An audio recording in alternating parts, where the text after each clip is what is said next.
Ceci est le podcast de Gang of Witches. Présenté par Sabrine Kasbaoui. Mettez tous vos sens en éveil, l'esprit des sorcières arrive à vos oreilles. Le sabbat, c'est par là. Gang of Witches. Bonjour chères sorcières, bienvenue dans le podcast de Gang of Witches. Je suis Sabrine et je suis heureuse de vous retrouver à l'occasion de cette pleine lune, dite cornue, en référence au cerf, esprit de la forêt et guide des âmes. Et nous allons justement parler de sauvegarde de la forêt notamment, et des cultures autochtones aujourd'hui avec Marine Calmet, que j'ai le plaisir de recevoir.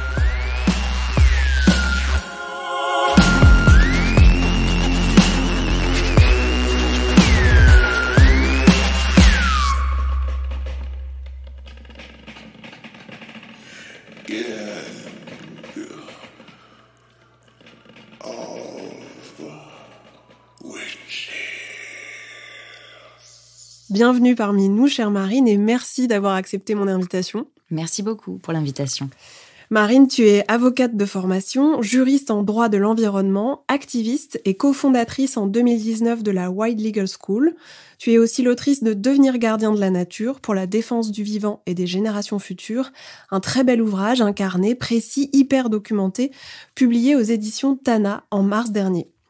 Tu milites pour faire reconnaître les droits de la nature et des peuples autochtones, et ainsi pour un changement de paradigme majeur, passer de l'anthropocène, une ère qui voit les humains exploiter et dominer le vivant, pour une autre, que tu nommes le symbiocène.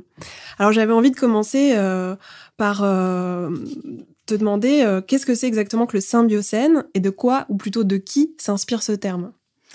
Alors, c'est un terme qui vient d'un ouvrage de Glenn Albrecht, qui est un philosophe australien que j'adore, parce qu'il a écrit un livre qui s'appelle donc Les émotions de la Terre, dans lequel une de ses théories, c'est notamment qu'il faut inventer de nouveaux mots pour changer notre relation au vivant et changer notre société. Et donc, ce symbiocène, c'est ce qui, selon lui, donc vient après l'anthropocène, qui est cet âge géologique dans lequel les êtres humains ont développé une puissance en fait dévastatrice vis-à-vis de la planète pour recentrer en fait nos énergies vers un équilibre, une recherche de symbiose, d'où le terme symbiocène entre justement les forces destructrices et les forces créatrices.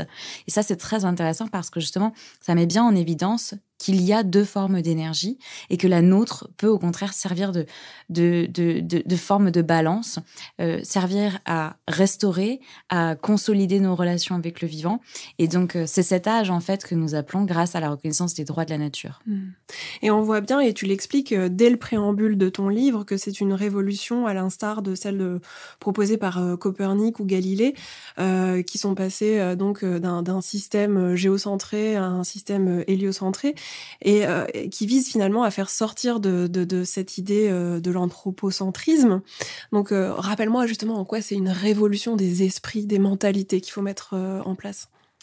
Alors en fait, j'ai adoré donc La vie de Galilée, qui est une pièce de théâtre et qui raconte justement le combat de Galilée contre l'Église, qui à l'époque donc avait cette lecture des textes, des premiers textes, qui disait la création de Dieu, c'est l'homme qui est au centre de tout. La terre est également la création de Dieu, donc forcément, elle est au centre de l'univers. Et en fait, j'ai l'impression qu'on est dans ce moment-là où tout comme Galilée se battait contre l'Église pour faire reconnaître la science, l'évidence, c'est-à-dire il pointe tout simplement sa lunette, regardez ce qui se passe dans l'espace, dans la galaxie. Nous, j'ai l'impression qu'on est dans ce même moment. On se dit, mais regardez ce que nous dit la science. L'être humain est en train de bouleverser l'ensemble des équilibres planétaires. Il faut en avoir conscience, il faut revenir justement à une idée dans laquelle l'être humain fait partie du vivant. Nous ne vivons pas dans une éprouvette, nous ne vivons pas hors sol. Il faut absolument prendre conscience qu'il n'y a pas que les lois humaines qui vaillent, il y a aussi les lois du vivant. Et donc pour moi, c'est ça, cette deuxième révolution copernicienne, c'est celle après laquelle c'est celle dans laquelle nous nous inscrivons parce qu'en fait, nous revenons justement sur cette vision. L'homme écrit la loi pour lui et par lui. L'homme est dans une situation d'écoute, se place au centre du vivant et crée de nouvelles règles qui sont quasiment en biomimétisme, en fait, par rapport à ce qui se passe dans la nature. Et tu nous expliques très bien dans ton livre qu'il s'agit de lâcher ce modèle proposé par Descartes de maître et possesseur de la nature pour au contraire devenir des gardiens et gardiennes, autrement dit des protecteurs. Et donc là, il s'agit de s'inspirer des peuples autochtones que tu as rencontrés, notamment en Guyane française. Et tu rappelles d'ailleurs des chiffres de la Banque mondiale, page 77, où tu dis que les terres des peuples autochtones couvrent 1/4 des territoires mondiaux, mais ces peuples sont les gardiens de 80% de la biodiversité mondiale. C'est énorme. En quoi faut-il s'inspirer de ces peuples autochtones ? Alors en fait, ce qui est très impressionnant, c'est que dans cette relation qu'ils ont avec la nature, chez de nombreux peuples autochtones, il y a cette compréhension du lien intime entre justement les humains et les autres espèces animales, végétales et le vivant dans son ensemble. Et donc, ce qui m'interroge, c'est évidemment de savoir est-ce que nous pourrions aussi, dans notre société, revenir à cet état de sagesse qui nous dit évidemment que l'être humain dépend de ce qui l'entoure et donc comment interagir différemment avec le vivant. Et ce qui est fondamental, c'est qu'ils ont réussi à conserver ce sentiment de filiation que je trouve extrêmement important parce que comprendre tout simplement que le vivant fait aussi partie de nous et que c'est un peu ce slogan, hein, je suis la nature qui se défend.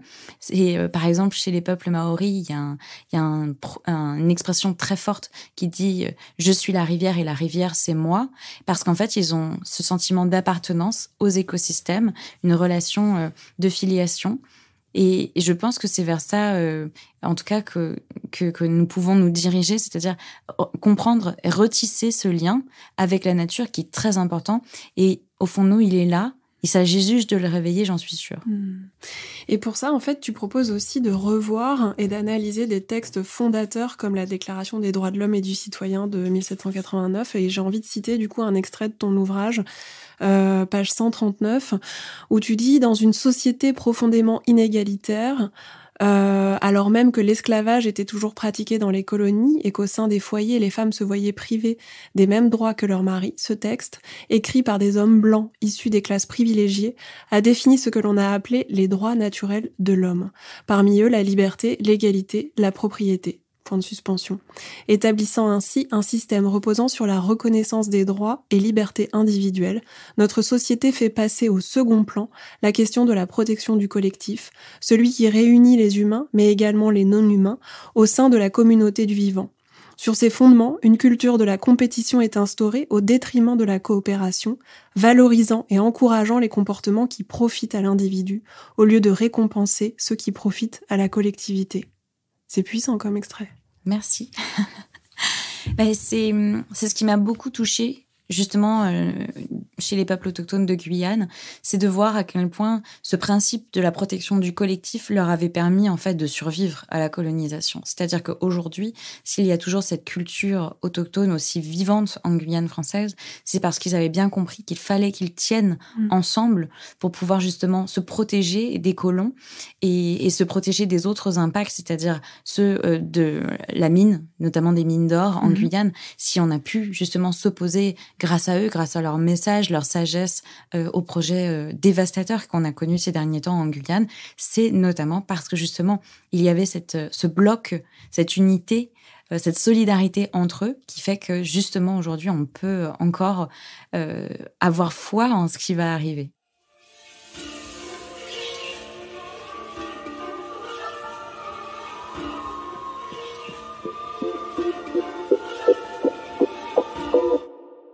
Alors du coup, j'ai envie de revenir sur ton parcours et sur ce déclic que tu vis entre 2017 et 2018, si je dis pas de bêtises.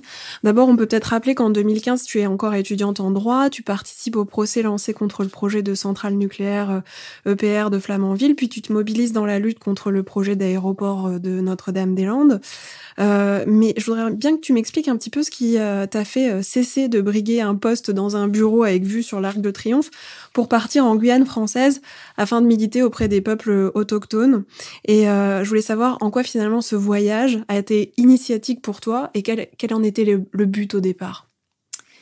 Alors, mais comme tu viens de le dire, en fait, je m'étais cassé les dents sur 2 recours qui étaient pour moi fondateurs, c'est-à-dire le nucléaire, avec toutes les défaillances de la cuve de Flamanville qu'on connaît. Et malgré tout, on n'a pas réussi à obtenir l'interdiction de la mise en service dans les tribunaux. Donc, c'était déjà pour moi extrêmement difficile à accepter parce que j'étais rentrée dans le droit en me disant ça va être la possibilité de faire tomber Goliath en étant que David, en fait, en se battant avec les outils du droit. J'étais persuadée qu'on pourrait rétablir des inégalités et en fait j'ai découvert que ces inégalités, elles étaient structurelles. Alors ça peut paraître hyper naïf, mais en fait, quand on est étudiant en droit, on n'aborde pas ces questions sous un angle politique. On nous dit la loi, c'est ça. Mais on nous dit pas qui fait la loi.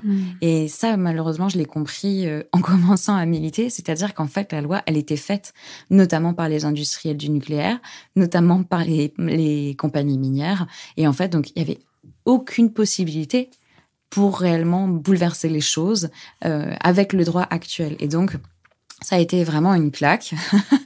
Et quand j'ai commencé à chercher un emploi après avoir eu mon diplôme d'avocate, je me suis rendu compte que tous les grands cabinets qui affichaient fièrement le fait d'être les meilleurs cabinets en droit de l'environnement, en fait, ils défendaient Total, Monsanto, Vinci, et j'étais pas du tout à ma place. Et ils me l'ont fait comprendre très vite, d'ailleurs, que ce serait pas possible en regardant mon CV. Et donc, je me suis dit, peut-être qu'en fait, la réponse, elle est pas là. J'étais fatiguée de perdre des recours, fatiguée de mettre énormément d'énergie et d'espoir dans ces choses-là. Je me suis dit peut-être qu'en fait, il faut que je dézoome, il faut que je parte. Et c'est en allant en Guyane et en commençant à travailler avec les peuples autochtones là-bas que ça m'a donné un bol d'air frais de me dire peut-être qu'en fait, il faut revoir ce qu'il y a plutôt au fond, qu'est-ce qui est la racine du mal et prendre cette racine du mal en observant d'autres peuples, en travaillant par analogie, en se disant voilà ce qui a fonctionné chez eux, ce qui fait qu'ils sont forts, qu'ils sont soudés, et voilà ce qui fait que nous, on est déconnectés du vivant et que notre société va dans le mur, en fait. À l'époque, tu étais bénévole pour Nature Rights, c'est bien ça ? C'est ça. Donc, c'est une association qui monte notamment des projets justement de sauvegarde des savoirs traditionnels en Guyane et qui m'a proposé de partir pour en fait soutenir les efforts des peuples autochtones de Guyane pour obtenir la restitution de 400 000 hectares de terre promis par le gouvernement français, toujours pas restitués d'ailleurs. Et c'était à une époque vraiment où il y avait vraiment une folle énergie en Guyane parce que justement, il y avait cette promesse de récupérer des terres spoliées par la colonisation. Il y avait ce projet Montagne d'Or qui faisait aussi beaucoup parler de lui. Et donc, je suis arrivée un peu à un momentum en Guyane où il y avait une volonté véritablement de redescendre dans la rue et de se faire entendre. Et donc, j'étais très heureuse de pouvoir être là à ce moment-là et de faire partie de ce moment. Alors justement, on peut peut-être revenir sur ce projet de Montagne d'Or. Est-ce que tu peux m'expliquer un petit peu ce que c'est ? Et puis surtout me rappeler comment finalement le droit de l'environnement est-il à ce point en faveur non seulement des États, mais aussi des grands industriels pollueurs. D'ailleurs, tu parles à ce propos de défaillance systémique. Tu expliques à quel point les lobbies miniers sont extrêmement puissants. On peut peut-être citer un autre extrait de ton livre qui est délirant, où tu nous dis, donc page 136, les règles applicables au secteur extractif forment une forteresse juridique érigée sur mesure par et pour les compagnies minières. Lorsque l'une d'elles demande l'autorisation d'explorer un site, l'État n'évalue la pertinence du projet qu'au regard des capacités techniques et économiques de l'entreprise. Les impacts environnementaux ne sont pris en considération que bien plus tard, au moment de la demande d'ouverture des travaux. La France s'est abstenue de mettre des quelconques garde-fous qui lui permettraient de refuser très en amont des demandes de titres miniers.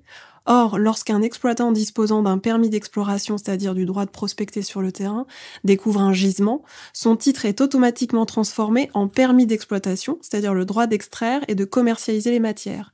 Ça s'appelle le droit de suite. Cette législation sécurise les investissements des industriels, mais c'est aux dépens de notre souveraineté et de la protection de l'intégrité de nos territoires. C'est complètement scandaleux. Et on voit qu'un projet comme la Montagne d'Or, alors est-ce que tu peux m'en parler un peu ? Qu'est-ce que c'est que ce projet et en quoi d'ailleurs il a été porté par Macron alors qu'il était encore à Bercy ? Alors oui, effectivement, ça remonte en fait à l'époque où donc Emmanuel Macron était ministre à Bercy, et puis il y avait cette folle idée de relancer la mine française. Alors en fait, on se retrouvait comme 200 ans plus tôt. Hein, c'était déjà cette espèce de start-up nation, mais qui en fait nous renvoyait juste 200 ans en arrière. Et donc il fallait relancer la mine française.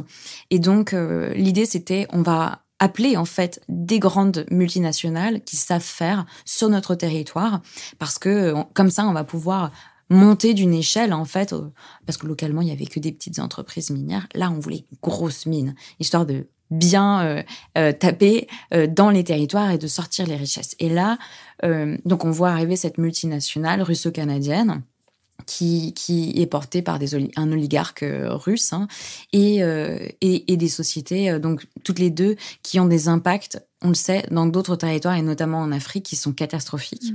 Et donc, évidemment, on se mobilise contre ce projet. Donc, l'idée, hein, sur le papier, c'est une mine gigantesque au milieu de la forêt amazonienne, dans laquelle on peut tout simplement coucher la tour Eiffel, tellement elle est immense, et qui consomme une quantité d'eau pharaonique. Donc, on parle de 170 000 litres d'eau par heure, des surfaces immenses de forêts primaires qui ont été déboisées, des impacts sur les espèces protégées locales qui sont complètement démentielles, parce qu'en fait, on est situé dans une zone, entre une zone protégée, entre deux zones protégées, et donc, tout ce projet est une aberration. C'est-à-dire qu'il n'y a rien qui fait du sens pour un citoyen doté d'un minimum de bon sens, justement.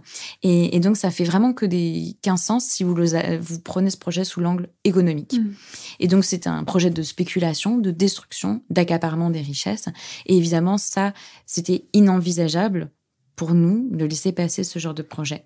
Et donc, on s'est mobilisé, notamment donc avec les peuples autochtones en première ligne, pour faire face au projet. Parce qu'en plus, il se trouve que il est situé sur une zone à forte valeur historique, puisqu'en fait, rien que par quelques repérages, les experts ont mis en évidence qu'il s'agissait d'une zone où il y avait énormément de vestiges archéologiques précolombiens. Donc en fait, c'est toute l'histoire des peuples autochtones qui allait être dynamitée, parce qu'ils voulaient utiliser 20 tonnes de dynamite par jour pour creuser directement à même la terre. Et donc, pour les peuples autochtones, c'était comme dire, mais vous allez ouvrir nos cimetières, vous allez exploser notre histoire, tout ça pour aller chercher quelques pépites d'or au fond de la terre. Et donc, évidemment, c'était inenvisageable. Et puis, évidemment, pour les associations écologistes aussi, c'était juste aberrant de se retrouver dans cette situation. Moi, ce qui m'a particulièrement marqué et choqué dans ce projet, c'était l'aspect... pour moi, c'était la France-Afrique. En fait, il y avait aucun respect de tout ce qu'on avait déjà appris. C'est-à-dire, il n'y a qu'à regarder l'histoire de l'Afrique et de l'Amérique du Sud pour savoir que l'or et les industries minières n'apportent pas le bonheur et la santé aux populations qui sont concernées. Bien sûr. C'est évidemment une chimère qu'on entend à chaque fois qu'il faut rouvrir un projet minier. Ça va créer de l'emploi, ça va amener des richesses. Mais il y a qu'à voir ce qui se passe en ce moment au Venezuela et puis l'état de l'Afrique pour voir que ça n'apporte absolument pas de richesse. Ça apporte de la corruption, de la violence, de la misère. Et évidemment, donc, on pouvait être que contre ce projet. Et c'est là qu'on voit la puissance de ces multinationales et un peu l'amnésie, malheureusement, souvent des populations qui sont dans le besoin. Et donc, ça a été important qu'il y ait déjà une prise de conscience sur le territoire des enjeux. Et alors, donc oui, on voit très bien que c'était un projet complètement néocolonial qui, en plus d'entraîner une pollution locale majeure, entraîne aussi une dévastation sociale. Justement, qu'est-ce qu'on peut dire de ce qu'on appelle aujourd'hui l'écologie décoloniale ? En quoi c'est important à la fois d'envisager l'écologie assortie d'une justice sociale, et en quoi c'est important de rappeler par exemple que la Guyane française qui comporte 6 populations autochtones, alors il y a les Kalina, les Lokono Arawak, les Palikour, les Teko, les Wayampi et les Wayana, c'est bien ça ? C'est ça. Et pourtant, donc, en Guyane, 90% des terres appartiennent à l'État, alors que les autorités amérindiennes sont censées bénéficier du régime des zones de droit d'usage collectif. Et en fait, la réalité montre que leurs dossiers attendent parfois plusieurs dizaines d'années pour aboutir. En quoi on voit encore aujourd'hui que l'administration là-bas est complètement néocoloniale. Tu t'y es toi-même confronté à plusieurs reprises, tu le décris dans ton livre. Qu'est-ce qu'on peut dire de ces questions-là? Il y a plusieurs aspects. Il y a déjà un aspect très dur à vivre quand on est blanc et qu'on arrive sur le territoire, c'est de voir des personnes qui ont la même couleur de peau que nous traiter d'autres êtres humains comme s'ils étaient des enfants, comme s'ils étaient des attardés, et avec un racisme très, très violent. Et là, on a premièrement absolument honte, en fait, d'appartenir à la même civilisation. Et donc, pour moi, ça a été un choc très violent parce que je pensais que c'était fini, en fait, un peu bêtement, ces choses-là. Je pensais que c'était derrière nous et en fait, pas du tout. Et donc, j'ai raconté certaines expériences dans mon livre parce que je pense que c'est important qu'on sache ce qui se passe là-bas. Et puis, il y a d'autres aspects plus insidieux, c'est-à-dire, justement, tu en parlais, le fait qu'ils ont pas le droit à leur terre. Ils sont illégaux, bien souvent, sur leur propre territoire. Et donc, ils sont obligés de quémander à l'État français la reconnaissance de leurs villages qui ont toujours été là. Et ça, pour moi, c'est quand même dingue. On leur a imposé un mode de vie à la française. Il y a une obligation pour eux de scolariser leurs enfants loin de leur village. Et donc, ils sont déracinés. Il y a des taux de suicide extrêmement élevés. Et rien que ça, moi, en tant que mère, ça me déchire de savoir qu'on les force à confier leurs enfants dans des établissements dans lesquels les enfants souffrent, en fait. Et ça, c'est pour moi vraiment très, très dur à accepter. Ouais, ça m'a beaucoup choqué aussi, ce système d'acculturation et finalement d'assimilation forcée. C'est ce que tu appelles les homes, c'est bien ça? Ces endroits où les enfants sont envoyés, donc loin des villages. Et c'est inspiré, si j'ai bien compris, des internats catholiques ouverts dans les années 50. En fait, voilà, les homes, c'est comme ça qu'on appelait les internats catholiques. C'est-à-dire qu'aujourd'hui, on n'appelle plus ça home, c'est juste un internat. Ouais. Mais n'empêche que ça reste un peu le même modèle, sauf que ce ne sont plus des sœurs qui dirigent ces internats.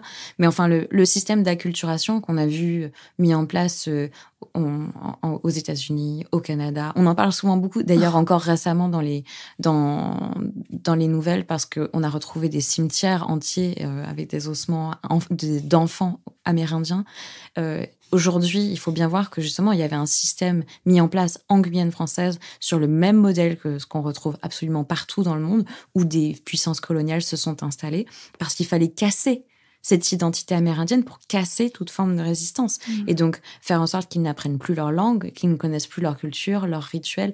Et ça, c'est quelque chose qu'on n'apprend pas, nous, à l'école, en métropole. Eux apprennent notre histoire, mais on leur a défendu finalement de connaître la leur. Et donc, je pense que c'est important qu'on prenne conscience en France de cet état de fait et qu'on se repose des questions justement sur l'identité. Parce qu'on parle beaucoup d'identité, surtout à l'approche des élections, bizarrement. Mais qu'est-ce que c'est l'identité? Qu'est-ce que c'est le savoir de la terre? Il y a de nombreux peuples, évidemment, en Amazonie, mais aussi dans nos territoires, en Bretagne, au Pays Basque, en Corse. Des peuples qui ont beaucoup de choses à dire, justement, sur la préservation de la terre et qu'il faut apprendre à écouter. On a un savoir ancestral qui existe aussi en métropole. Et si j'ai voulu écrire ce livre, c'est parce que c'est mon expérience en Guyane, mais je l'ai écrit comme une image, une métaphore.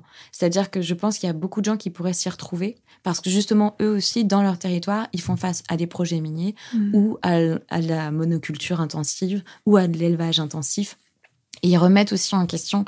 Alors, il faut voir mon livre plus comme une métaphore, justement, d'une transition. Ma transition est à l'image de ce que j'espère n'importe qui pourrait vivre. C'est juste le récit, en fait, d'une initiation à cette nouvelle prise de conscience, sortir justement de son rôle de citoyen, qui est pour moi vraiment un carcan, à ce rôle de gardien qui est émancipateur à la fois en tant que personne humaine, c'est-à-dire s'affranchir de ses codes, se décoloniser dans son esprit, réfuter toutes ces théories qu'on nous apprend et remettre en question notre système. Vraiment à la racine pour se demander quelle société on veut reconstruire ensemble, justement décoloniser nos idéaux et se doter de lois nouvelles qui soient respectueuses du vivant. Ouais, c'est là-dessus que je voulais rebondir, c'est que, et d'ailleurs tu le dis très bien et de manière très authentique dans ton livre, tu dis que toi-même tu as dû en passer par une introspection en tant que blanche venant de métropole. Tu t'es rendu compte que ton propre esprit était colonisé par ces idées capitalistes et libérales qui t'empêchaient d'envisager d'autres outils juridiques. Donc ça passe aussi par une déconstruction intime et une remise en question de soi-même. Et ça, c'est important aussi de le dire et de le rappeler. C'est vraiment fondamental, je crois, parce que quand je suis arrivée en Guyane, je devais rester 2 mois à la base. Et en fait, ça a duré 4 mois, mon premier séjour, parce que pendant 2 mois, en fait, j'ai été silencieuse et j'ai écouté. Et je suis allée dans tous les villages, rencontrer les habitants, comprendre leur histoire. Et surtout, je me suis dit, n'emmène rien de ce que tu as appris à la fac. Parce qu'en fait, ça va juste être un obstacle pour toi et pour eux. Si tu veux vraiment les soutenir, dans ce cas-là, commence par écouter et apprendre ce qu'ils ont à te dire. Et ensuite, peut-être, tu essaieras, avec le bagage que tu as, de faire en sorte que leurs droits soient respectés. Et d'une certaine manière, tu apprendras à contourner les barrières qu'il y a dans le droit occidental. Et donc, je suis vraiment partie plutôt d'eux pour me dire comment est-ce qu'on peut soutenir et surtout pas de se placer en tant que sachant, parce que c'est un peu souvent le problème quand on arrive en tant que blanc, en tant que sachant, en bac+8 sur un territoire, on aurait tendance à se dire c'est comme ça que ça marche et pas autrement. Et ça, c'est vraiment c'est une erreur fondamentale. Et donc et je pense que c'est vrai d'ailleurs pour tous les combats, que ce soit les combats féministes, où souvent les hommes nous disent c'est comme ça et pas autrement. Voilà comment tu dois, voilà quel code on va appliquer à ton corps, voilà comment tu dois t'habiller, voilà comment tu dois prendre soin de toi, voilà comment tu dois prendre soin de tes enfants. Ce sont des codes qu'il faut apprendre à remettre en question. Non, justement, désobéir fait partie de ce modèle que j'essaye de transmettre, c'est-à-dire remettre en question en permanence ce que la société nous dit qui est acquis et qui en fait ne l'est pas.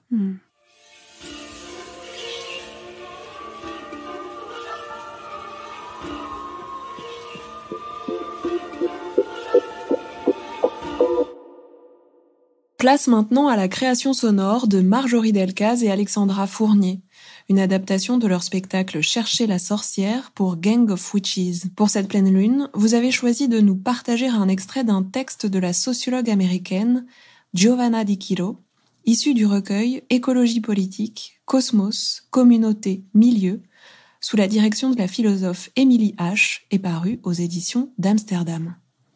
Une lecture accompagnée d'une musique composée par tes soins, Marjorie, et intitulée Love and Desires. C'est à vous.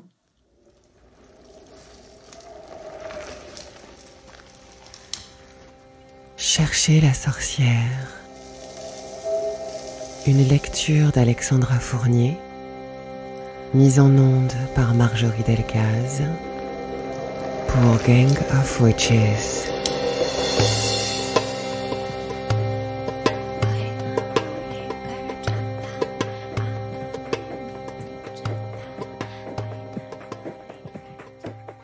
For our love.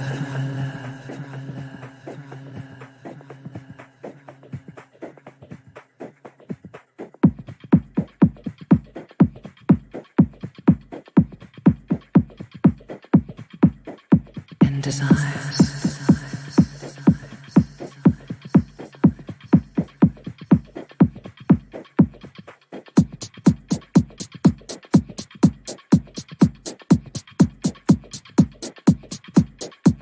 Let's get lost in the wonderful forest of our love and desires.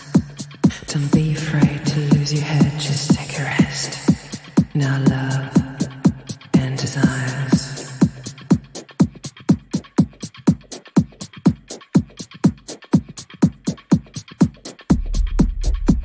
Let's get lost in the wonderful.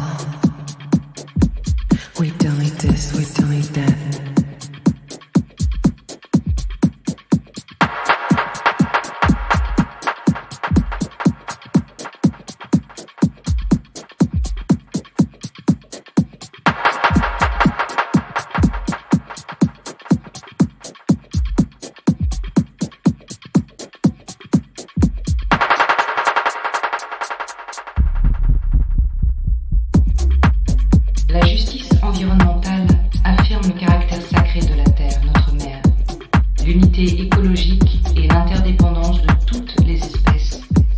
droit à ne pas être menacé de destruction écologique.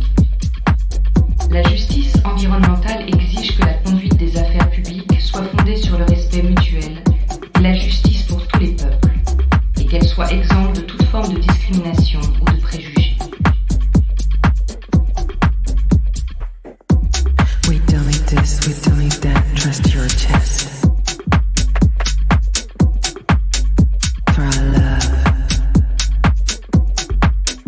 and desires. La justice environnementale fait obligation d'établir le droit de faire un usage fondé sur l'éthique, la responsabilité et la mesure des terres et des ressources renouvelables au bénéfice d'une planète durablement viable pour les hommes et les autres formes de vie. Just be sincere, avoid your fear, it's a test.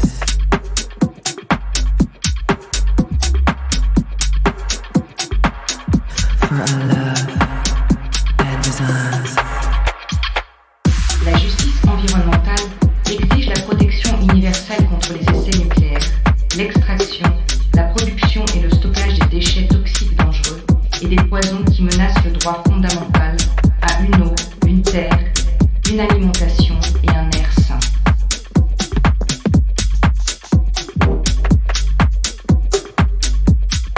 La justice environnementale affirme le droit fondamental à l'autodétermination politique, économique, culturelle et environnementale de tous les peuples.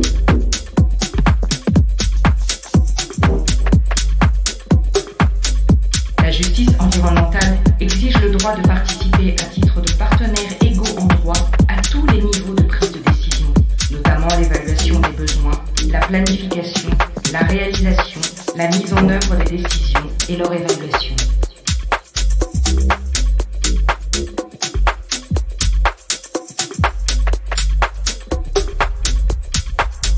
La justice environnementale affirme le droit de tous les travailleurs à un environnement de travail sûr et sain, sans être forcés de choisir entre une vie précaire et le chômage.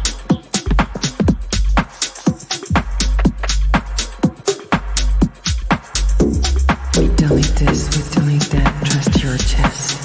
For our love and desires. Just be sincere, avoid your fear, it's a test. For our love and desires. Elle affirme également le droit de ceux qui travaillent chez eux à ne pas subir de menaces environnementales. La justice environnementale protège les droits des victimes de l'injustice environnementale à recevoir une pleine compensation et réparation.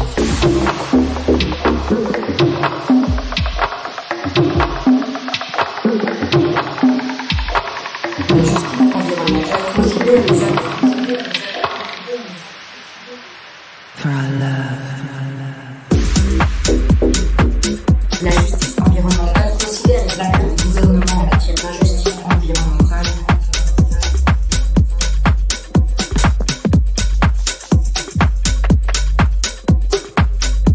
Let's get lost in the wonderful forest of our love and desires. La justice environnementale considère les actes des gouvernements en matière d'injustice environnementale comme une violation du droit international. Be afraid to lose your head, just take a rest. Now love and desires. De la Déclaration universelle des droits de l'homme et de la Convention des Nations unies sur le génocide. Let's get lost in the wonderful. We don't need this, we don't need that. For our love.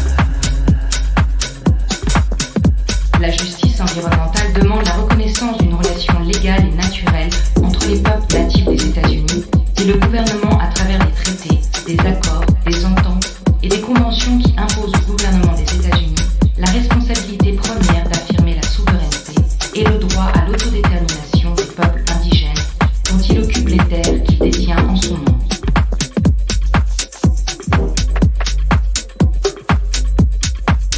La justice environnementale affirme le besoin d'une politique écologique urbaine et rurale, d'assainissement et de reconstruction des villes et des zones rurales, dans l'équilibre avec la nature, respectant l'intégrité culturelle de toutes nos communautés et apportant un libre accès à l'ensemble des ressources.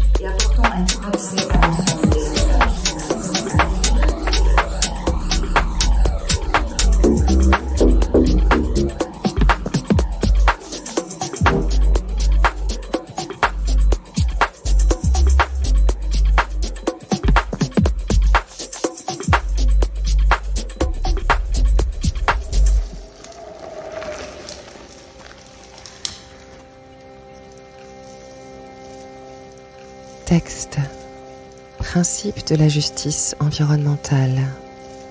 Toxic Freak Neighborhoods.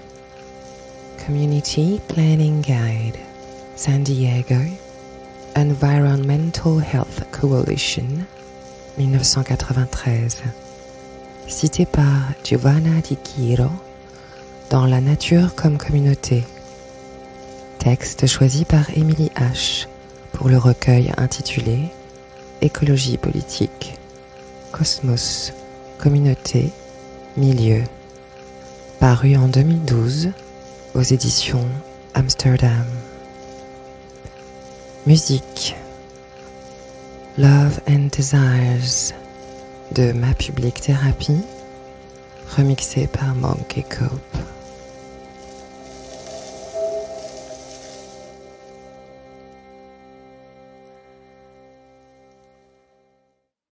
Est-ce que tu te sens proche des courants de pensée écoféministes qui montrent que finalement le système qui exploite la terre et la domine et qui exploite ses ressources est le même que celui qui exploite le corps des femmes?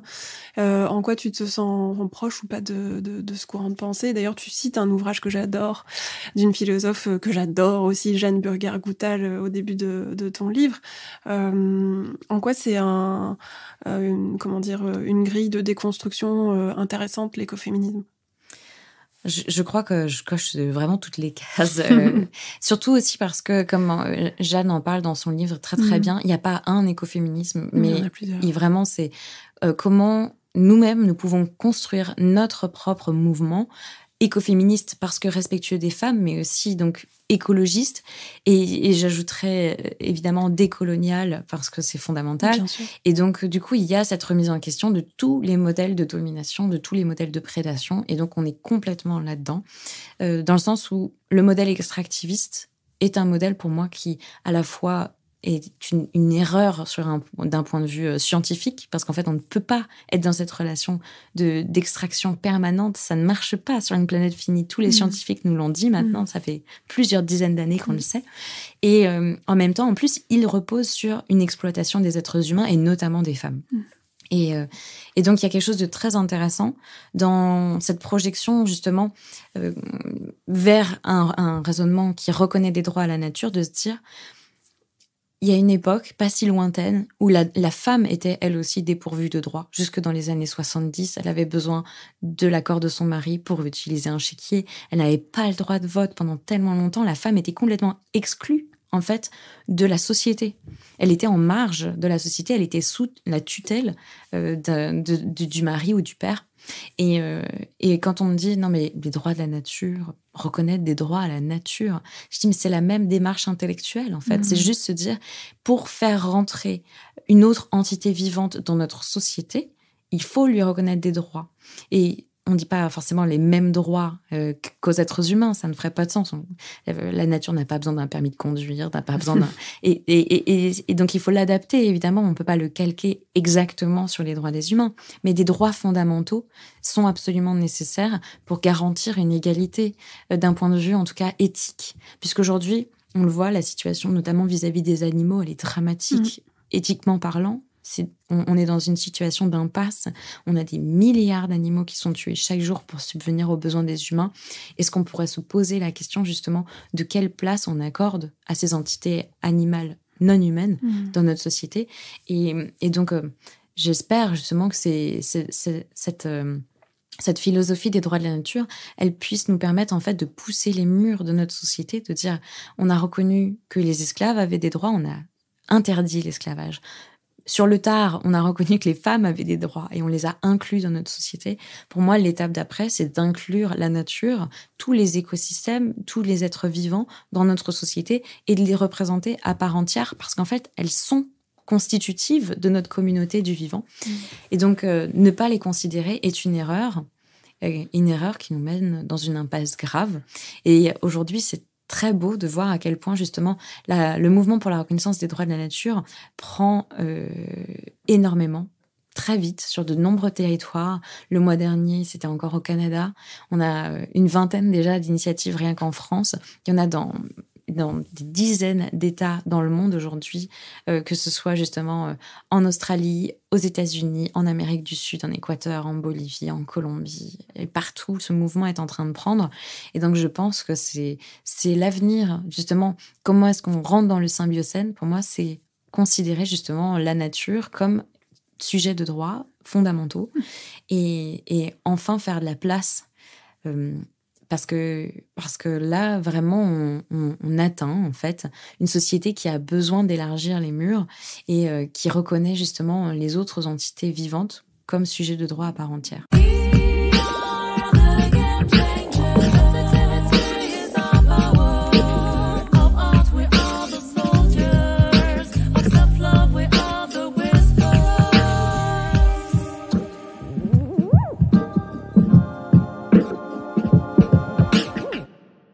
Alors justement, est-ce qu'on pourrait donner des exemples en fait de comment finalement les peuples autochtones que tu as rencontrés en Guyane française notamment t'ont inspiré dans leur stratégie de résilience et dans la création de nouveaux outils juridiques pour lutter contre les grands pollueurs, les industriels et aussi les États.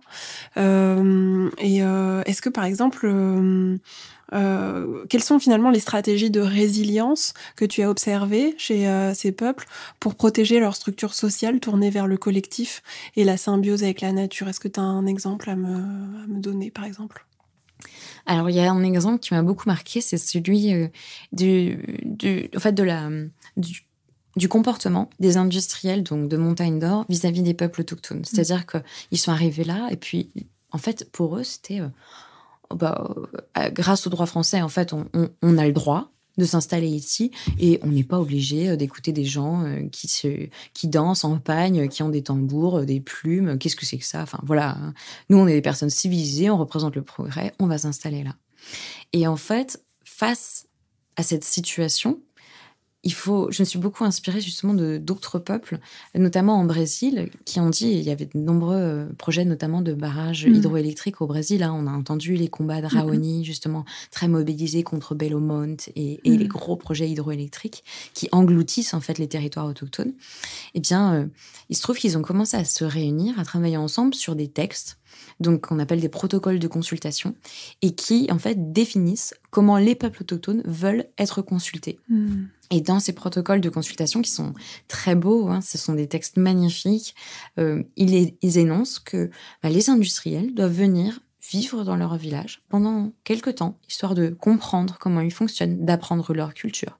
Ensuite, ils doivent présenter à l'ensemble des groupes du village la structure du projet, répondre aux questions en langue autochtone, pour ne pas pouvoir justement utiliser un vocabulaire technique qui serait totalement hors de portée des habitants. Et puis ensuite, ils doivent se retirer, laisser les habitants discuter entre eux et ensuite revenir quand on leur demandera pour qu'on leur présente la décision. Ils doivent tenir compte de cette décision. Si c'est un veto, c'est qu'il n'y aura pas la possibilité de s'installer sur ce territoire. Et donc ça m'interroge parce que je pense qu'aujourd'hui, justement, il y a dans ces protocoles de consultation des mécanismes de résistance très forts, des textes qui posent les bases justement d'une nouvelle société et de comment est-ce qu'on doit aujourd'hui construire des projets en accord avec les habitants des territoires. Et je crois que ça peut nous inspirer, nous, puisqu'aujourd'hui, on le voit malheureusement, la démocratie, elle est à bout de souffle. Complètement. On consulte les habitants des territoires, mais en fait, après, une fois que vous avez répondu « Ah non, je ne suis pas d'accord », merci d'avoir participé. Et en fait, l'industriel s'installe. C'est pour ça qu'on voit de plus en plus de mouvements de ZAD, comme à Notre-Dame-des-Landes, un peu partout en métropole s'installer. Et aujourd'hui, on a besoin de nouveaux modèles démocratiques. Et la Convention citoyenne pour le climat, typiquement, était un protocole de consultation extrêmement novateur qui disait, les citoyens peuvent aussi avoir leur mot à dire, construire des politiques en accord justement avec leur territoire. En plus de ça, eux sont moins soumis, en fait, parce qu'ils ne sont pas élus à des décisions purement électoralistes. Ils vont prendre des décisions dans l'intérêt général. Et aujourd'hui, on a besoin d'inventer comme ça des nouveaux modèles. Et pour moi, proposer justement le terme de gardien, c'était aussi réinventer un modèle démocratique. C'est pas juste dire il faut reconnaître des droits à la nature. Il faut aussi des gens qui soient là pour les défendre. Et donc, le modèle de gardien, c'est celui qui est d'accord pour désobéir, celui qui reconnaît des normes un peu supérieures justement à celles écrites par et pour les humains et qui décide de prendre les choses en main pour trouver cet âge du Symbiocène, pour proposer des nouveaux modèles démocratiques. Et donc, c'est un appel aussi à un sursaut citoyen, ce rôle de gardien et de gardienne de la nature pour moi. Et d'ailleurs, peut-être tu peux nous rappeler une belle histoire qui est liée au fleuve Atrato et qui t'a inspiré ce nom de gardien et qui a inspiré le titre du livre que tu as écrit. Qu'est-ce qui s'est passé avec le fleuve Atrato en Colombie, je crois, hein ? C'est ça. Alors, il se trouve qu'en Colombie, les peuples qui vivent le long du fleuve Atrato subissaient un peu la même situation que ce qu'on a en Guyane française avec leur paillage illégal, c'est-à-dire une eau qui est tellement souillée par leur paillage qu'en fait, toute vie est impossible, les poissons meurent. Et donc, du coup, les habitants rentraient dans un cycle vicieux, c'est-à-dire que vu qu'il n'y avait plus de poissons, ils étaient obligés eux aussi de travailler à la mine, chercher de l'or pour pouvoir s'acheter à manger. Pour sortir de ce cercle vicieux, des habitants ont saisi la justice et ont réclamé que justement le juge déclare l'état de calamité sanitaire, économique, écologique, et le juge a reconnu dans cette affaire les droits du fleuve Atrato, mais aussi la reconnaissance des droits bioculturels des habitants, c'est-à-dire le fait que leur culture dépend de la santé de leur écosystème, parce que en fait, que ce soit leur manière de s'alimenter, leur manière de vivre au quotidien est complètement dépendant de la santé du fleuve. Et donc, le juge a reconnu l'obligation pour l'État d'agir pour faire respecter les droits du fleuve et a reconnu le droit pour les habitants de se constituer sous la forme d'un comité des gardiens du fleuve.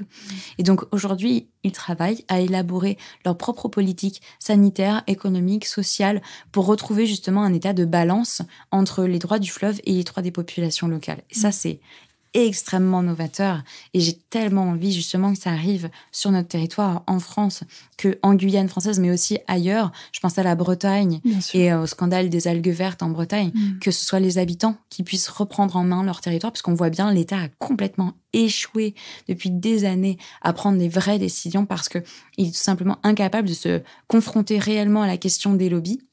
Et aujourd'hui, on a vraiment besoin que ce soit justement ce bon sens citoyen qui reprenne le dessus pour pouvoir reprendre notre avenir en main, tout simplement. Bien sûr.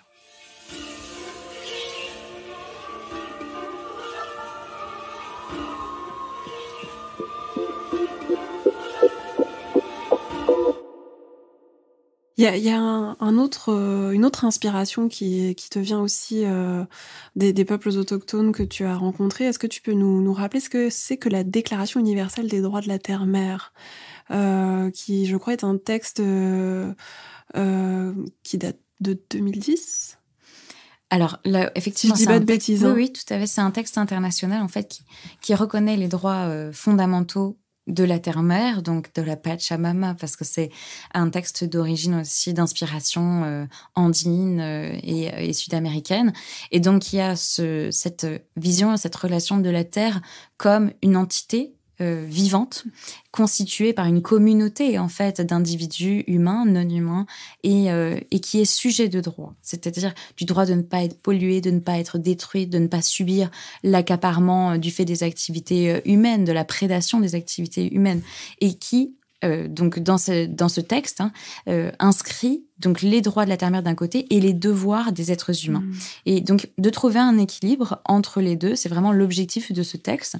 Et donc c'est extrêmement novateur évidemment, puisque dans nos textes, dans nos grandes déclarations, on s'est contenté de reconnaître des droits fondamentaux aux êtres humains. On a souvent reconnu d'ailleurs dans les textes aussi le droit justement à ne pas vivre dans un territoire pollué, le droit à un environnement sain.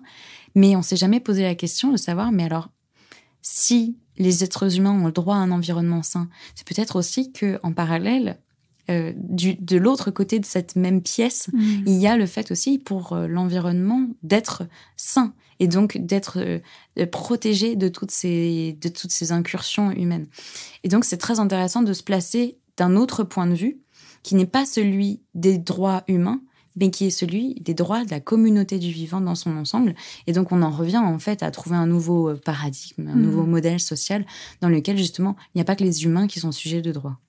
Alors, ce qui est très intéressant aussi, c'est que ces questions, elles posent aussi la problématique de la propriété privée et collective. En quoi, d'ailleurs, à ce propos, tu parles de choc intellectuel, en quoi il s'agit de repenser ce rapport à la propriété de la terre ? En fait, c'est vrai que c'était un choc pour moi parce que quand je suis arrivée en Guyane, et donc pour travailler sur les 400 000 hectares, ils m'ont dit nous, on veut bien trouver une manière de faire à l'occidental, créer un office foncier, très bien. Mais il y a une chose que tu dois savoir et respecter, c'est le fait que la propriété privée n'existe pas chez nous sur la terre. C'est contraire, en fait, à notre culture. Et pour moi, ça a été plus un choc de me dire, en fait, mais alors si la propriété privée n'existe pas, qu'est-ce qui existe? Et en fait, le fait même que je n'arrive pas à penser autre chose, je me suis dit, mais alors je suis tellement colonisée moi-même par cette idée de propriété privée que je n'arrive pas à savoir de quoi ils parlent, qu'est-ce qu'ils veulent dans ce cas-là, comment on s'organise. Et en fait, c'était assez choquant pour moi parce que c'est vrai que nous, en tant que juristes, on nous apprend dans la Constitution française, ce droit sacré et inaliénable, c'est le droit de propriété. Et donc, on voit bien qu'il y a peut-être là aussi ce qui fait une différence fondamentale entre les sociétés occidentales et les sociétés autochtones. C'est-à-dire que pour eux, il est inenvisageable de diviser la terre et de se l'approprier. Et pour nous, c'est la base même de notre société. Et donc, je me suis dit, oh là, peut-être que là, effectivement, on tient quelque chose. Et en fait, en travaillant ensuite avec d'autres peuples, pas seulement en Amazonie, mais aussi en Afrique du Nord, je me suis rendu compte qu'en fait, c'était quelque chose d'assez logique. Chez beaucoup de peuples premiers, le fait de considérer en fait qu'on n'est pas propriétaire de la terre, mais qu'on l'habite en commun et qu'on doit en prendre soin si on veut pouvoir le transmettre aux générations futures et survivre aussi en passage, c'était une évidence d'avoir une relation justement de gardien, de protecteur vis-à-vis de la nature et non pas de maître et de possesseur.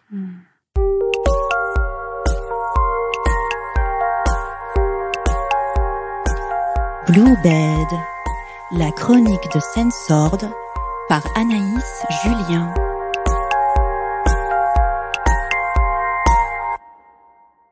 Je vous propose maintenant de retrouver notre intermède Bluebed, la chronique d'Anaïs Julien, qui fait aussi partie de l'équipe de nos amis du magazine indépendant, artistique et documentant l'avant-garde féministe Sensord. Aujourd'hui, tu as choisi de nous présenter Tabitha Rezer, une artiste numérique, guérisseuse et professeure de yoga d'origine guyano-danoise et qui utilise son corps ainsi que la vidéo comme outil de résistance contre un cyberespace gangréné par le colonialisme et la phallocratie. C'est à toi. Bonjour Sabrine, bonjour à tous. Tabitha Rezer est née en 1989 à Paris et vit aujourd'hui en Guyane. Elle est d'origine franco-guyano-danoise et est diplômée de la Central St. Martin's à Londres. Ses voyages au Mozambique, à Johannesburg, en Amazonie ont alimenté son art. Elle a aussi été exposée à la 9e Biennale de Berlin, au Tate Modern de Londres et au Musée d'Art Moderne de Paris. Tabitha Rezer est une des artistes à qui on a proposé une carte blanche dans notre nouveau numéro sur la transmission. Son champ artistique gravite autour des technologies et du numérique pour réécrire l'histoire coloniale des sciences et de la connaissance. En fait, elle mélange la réalité virtuelle, des gifs, des images de synthèse pour créer des vidéos ou des installations. Et pour cette carte blanche, l'artiste nous a présenté Sugar War Teardom, réalisé en 2016, qui rend hommage à l'histoire des corps noirs comme un outil d'expérimentation scientifique. Parce qu'on le sait, pendant l'esclavage, les corps des femmes noires ont été utilisés, possédés, maltraités. Ils étaient considérés comme des marchandises, des supports pour des expériences médicales et des objets sexuels. Et de fait, leurs utérus ont été au cœur de l'économie biomédicale et dans l'évolution de la science. Et encore aujourd'hui, l'industrie pharmaceutique est en guerre biologique et discrimine les femmes noires. À la question « Peut-on affranchir les technologies de leur origine patriarcale, capitaliste, colonialiste ?» Tabitha Rezer y répond par une transformation du cyberespace en lieu de guérison et de conscience spirituelle. Loin de se résumer à des espaces d'émancipation, de progrès et de diffusion libre des savoirs, Internet contribue aussi à l'individualisme, aux dynamiques structurelles colonialistes, capitalistes, sexistes et à toute autre forme d'oppression qui sert le système dominant. Elle considère du coup les réseaux sociaux comme une entité spirituelle, organique et électronique. Et de ce constat, elle les utilise comme des technologies de soins et de résistance. Elle a créé, par exemple, une œuvre numérique qui s'appelle Western Call, où elle imagine un message téléphonique de l'Occident qui s'excuse et qui reconnaît sa responsabilité dans sa domination coloniale. Et dans l'œuvre, on l'entend dire « Je vous ai fait devenir des cyber-esclaves. Je m'excuse pour ces 400 ans de domination. » Selon l'artiste, le processus de guérison est une arme décolonialiste. Et ce serait à travers le désapprentissage des normes et des schémas d'oppression hérités que nous trouverons notre liberté et nous parviendrons à transmuter notre colère vers l'accueil d'un soi entier et conscient. Tabitha Rezer incarne l'art de la guérison spirituelle. Elle est aussi professeure de yoga kémétique et thérapeute en, je cite, « santé tech politics ». C'est certain, cet artiste renouvelle les outils de lutte et de résistance et parvient à marteler la toile digitale blanche patriarcale.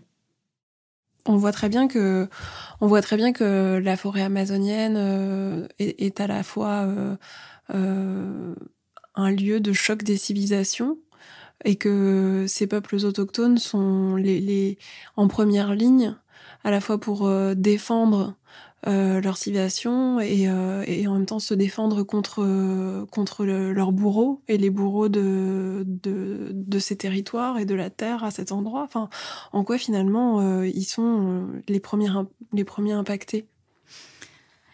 Disons qu'il y a une chose que j'ai appris justement, notamment des leaders autochtones comme Christophe Pierre, c'est que pour les peuples autochtones, il n'y a que 2 raisons de creuser la terre.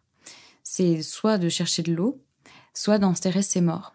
Parce qu'en fait, il y a cette relation de respect vis-à-vis de la terre qui est inscrit dans leur culture. C'est-à-dire que pour eux, ouvrir la terre, c'est se mettre en danger.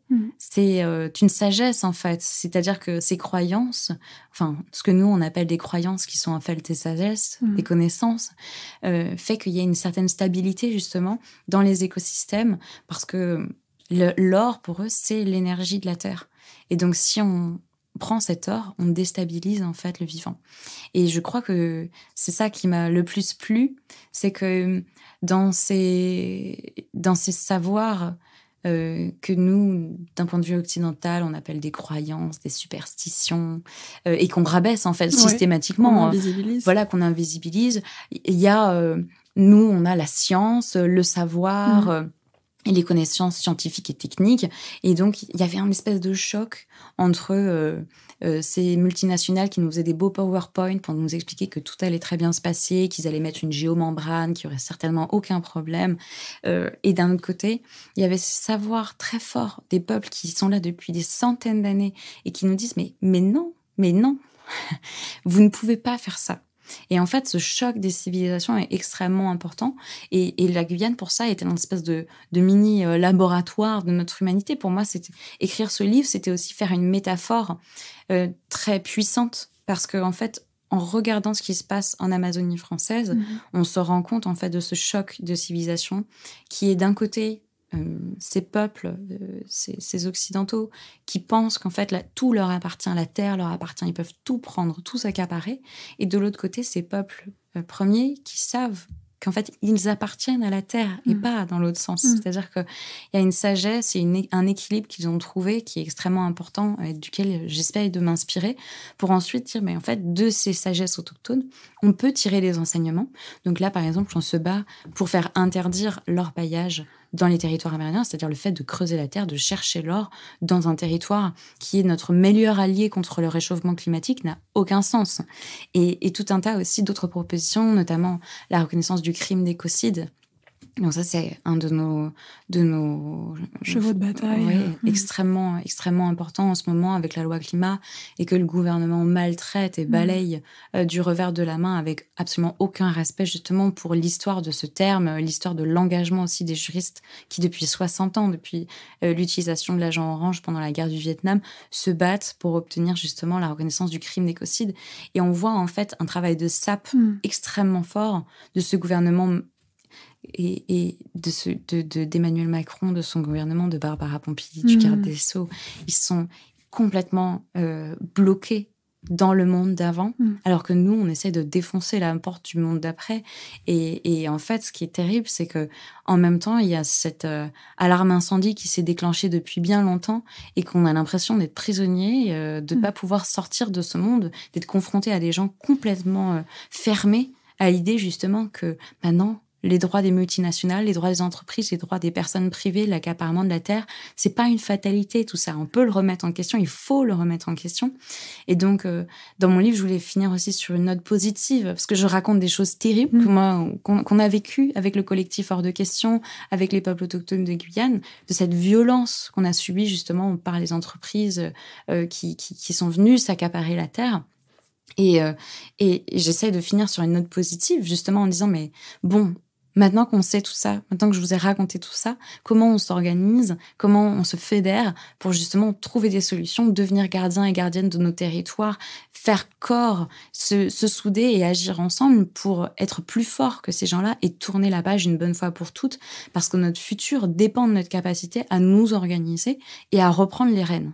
Et ça, c'est extrêmement important, d'autant plus que en ce moment même, on le voit, il y a une pression de plus en plus forte. On a des échéances électorales qui arrivent, mais on a aussi un combat au quotidien à mener sur nos territoires contre tous ces projets qui portent atteinte à l'intégrité de la Terre. Et cette intégrité, on va la ressentir très vite aussi, que ce soit cet été, que ce soit les étés qui arrivent.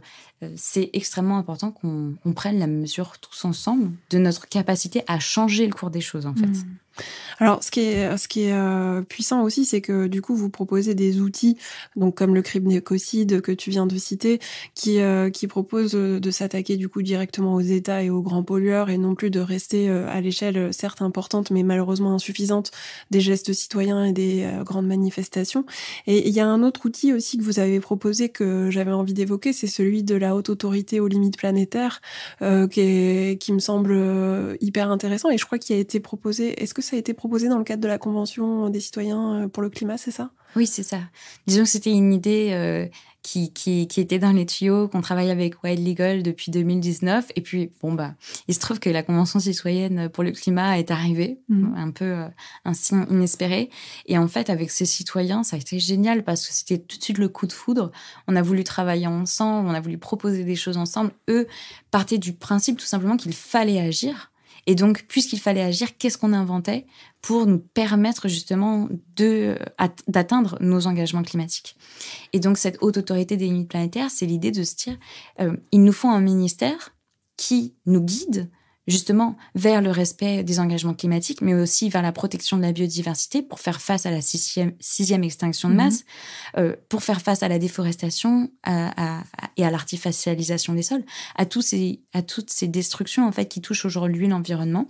Et donc, on a élaboré l'idée d'un nouveau ministère. Et c'est en fait, au-delà de l'aspect technique de la chose, c'est le fait de se dire, ces citoyens qui se sont formés, ces 150 citoyens, ils ont réussi à repousser en fait tous leurs a priori. Ils se sont concentrés sur l'objectif et là, ils ont fait preuve d'une créativité extraordinaire. Et après, ils ont été rattrapés évidemment par la politique. Oui. Mais j'ai envie de dire, oublions ça parce que oui, évidemment, il n'y a rien à attendre de ces gens-là. Vraiment, il n'y a rien à attendre de ce gouvernement. C'est pas la peine de faire des plans sur la comète avec eux. Ils sont incapables de penser autrement que ce qu'on leur a appris.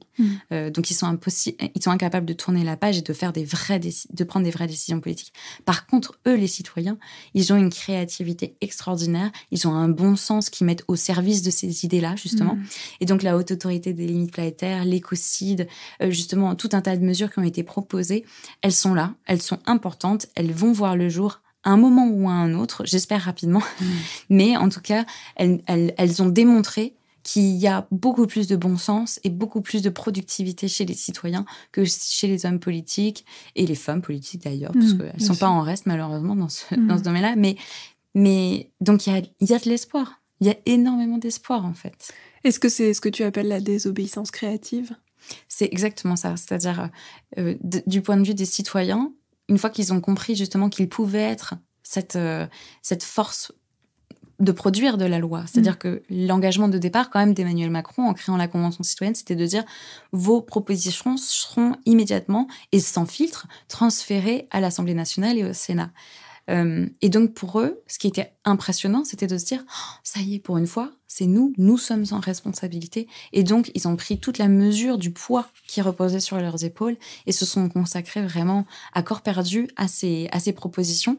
Et donc, c'est très intéressant parce qu'on voit que ils ont fait complètement abstraction des lobbies. Ils se sont concentrés sur l'intérêt général. Leur mandat, c'était aboutir au respect des engagements climatiques et à la justice sociale. C'est-à-dire, à chaque fois qu'ils réfléchissaient à une mesure qui potentiellement allait impacter des personnes qui déjà sont dans un état potentiellement de faiblesse, de vulnérabilité, comment on fait en sorte de les soutenir, de faire en sorte que tout le monde puisse y arriver. Et ça, c'était d'une force extrêmement importante.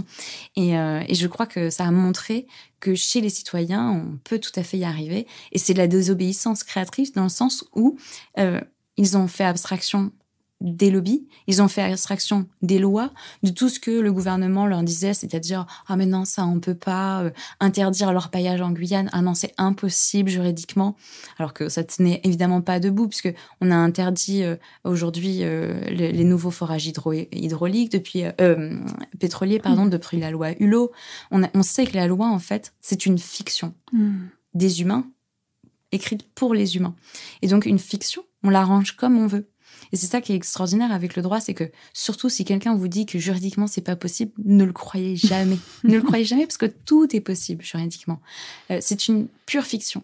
Et donc si on veut désobéir, on a juste à se demander justement quel est l'enjeu, enfin là où on veut aller. Là où on veut aller, il n'y a pas d'obstacle juridique devant. Il y a peut-être des obstacles politiques, il y a peut-être des obstacles économiques, sociaux, mais juridiquement on peut tout faire.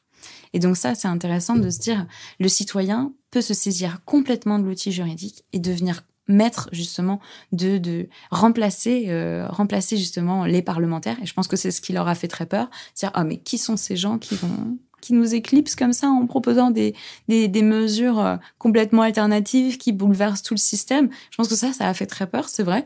Mais du coup, c'est ce qui est génial pour les citoyens, c'est de se dire vous aussi, vous pouvez reprendre les rênes. Vous pouvez proposer, vous pouvez être vraiment en première ligne, en fait, et désobéir à tout ce qu'on vous dit qui est obligatoire, imposé, on ne peut pas faire autrement. Désobéissez, agissez.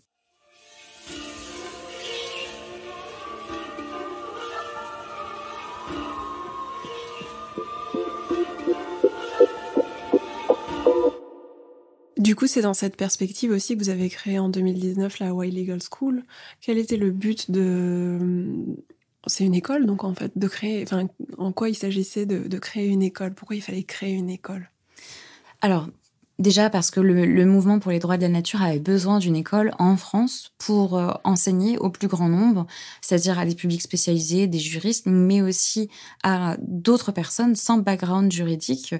On a donné, rien que l'année dernière, peut-être entre 20 et 30 conférences, des webinaires, des tables rondes, pour que justement la question des droits de la nature, ces grandes jurisprudences comme sur le fleuve Atrato en Colombie et partout ailleurs dans le monde, soient entendues et inspirent des changements au niveau des territoires. Et ensuite, parce qu'on avait aussi dans l'idée d'à travers cette école, de former les étudiants à des combats qui se passent réellement sur le terrain. C'est-à-dire que moi, de mon expérience personnelle, il n'y a rien de mieux que de se retourner les manches et d'y aller. Je connaissais rien au droit minier quand je me suis investie en Guyane française. J'ai tout appris sur le terrain en me formant. Pareil pour le droit nucléaire. Je me suis retroussé les manches, je suis allée toquer à la porte des associations anti-nucléaires. J'aurais dit, voilà, moi je suis juriste. Qu'est-ce que je peux faire pour vous aider? Et de la même manière, n'importe qui, en fait, peut se former à ces outils juridiques, mais aussi à d'autres outils pour tout simplement créer de nouveaux modèles. Et donc, l'idée, c'était de dire, voilà, sur le terrain, il y a déjà des associations engagées. Comment on fait en sorte de former des jeunes, tout en les faisant travailler sur des sujets qui existent, pour qu'ensuite, tous leurs travaux servent à venir alimenter des recours en justice, des batailles, des plaidoyers, etc. Et donc, cette année, par exemple, on a travaillé sur un scandale sanitaire et écologique qui dure depuis les années 60, qui est la pollution au bout rouge, au large de Marseille, en Méditerranée, où un industriel, pendant près de 60 ans, a pris la Méditerranée pour sa poubelle, en construisant un pipeline directement qui lui permet de déverser ses déchets directement dans la Méditerranée.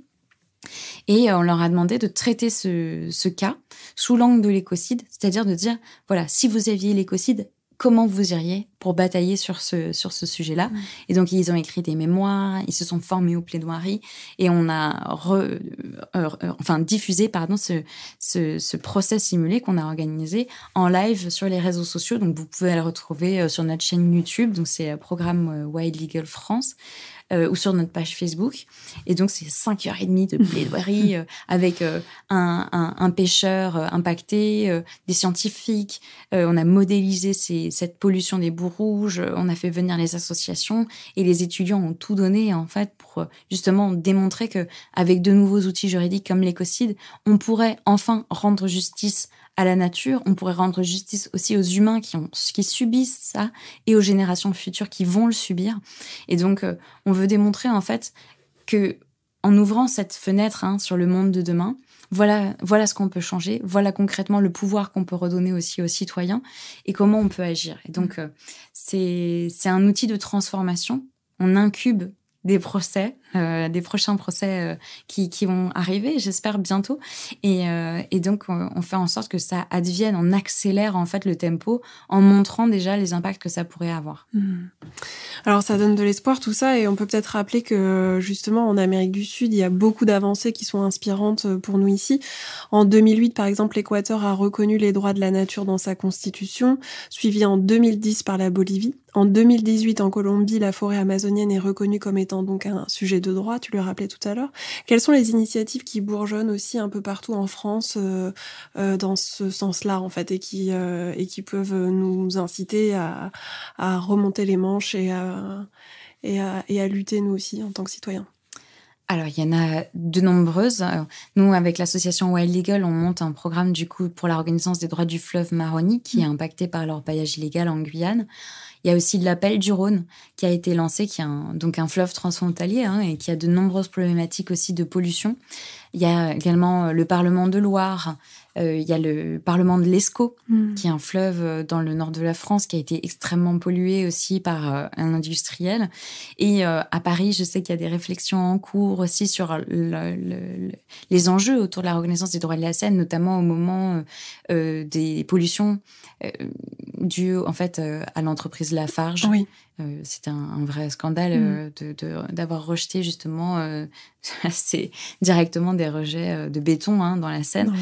Et donc, on a en fait cet outil qui prend racine dans différents territoires.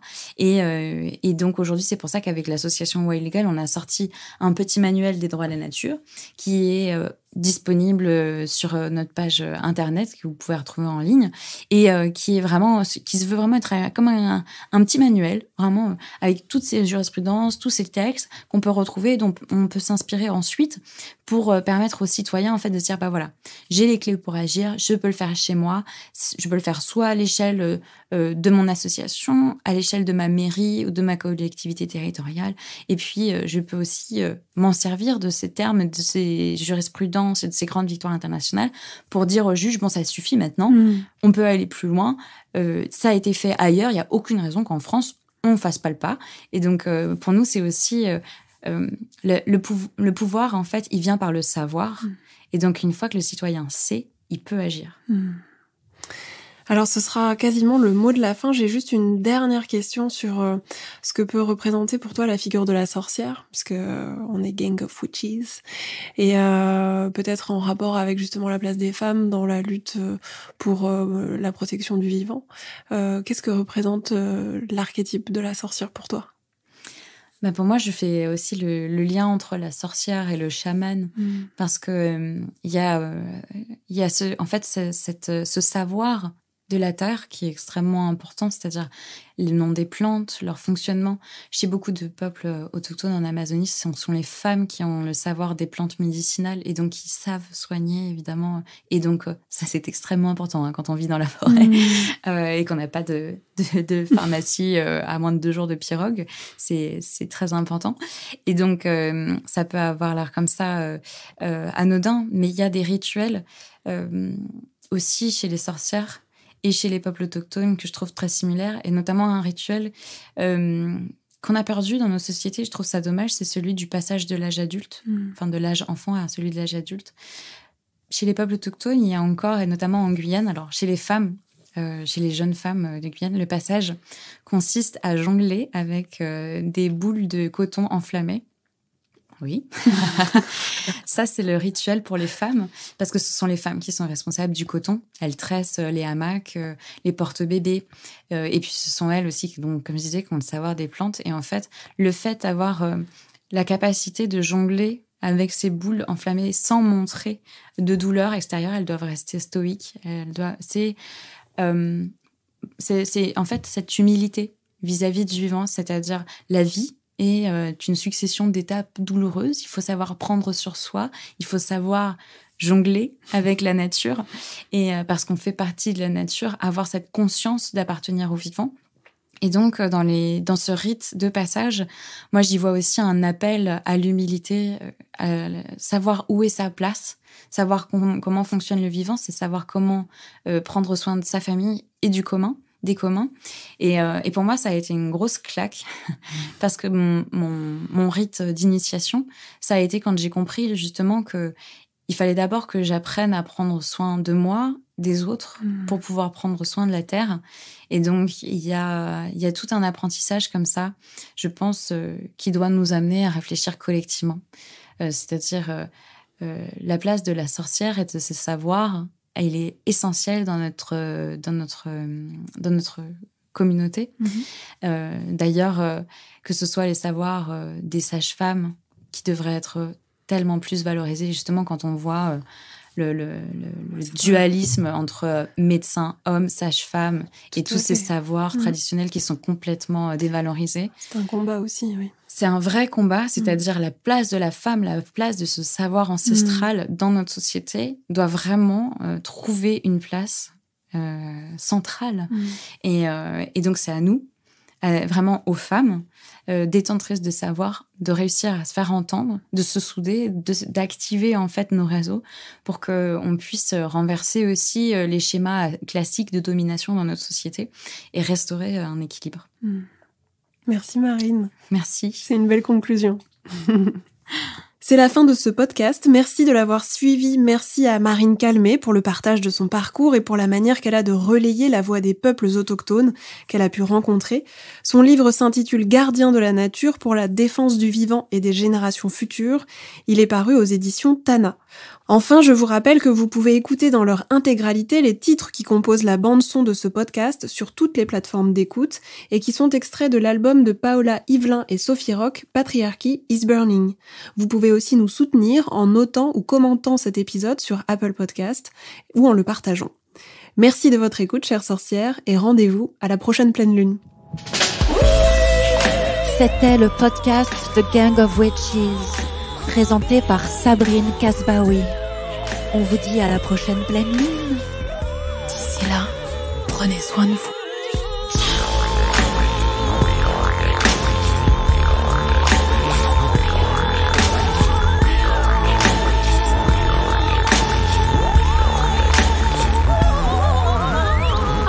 Calling upon my witches everywhere, my witches everywhere.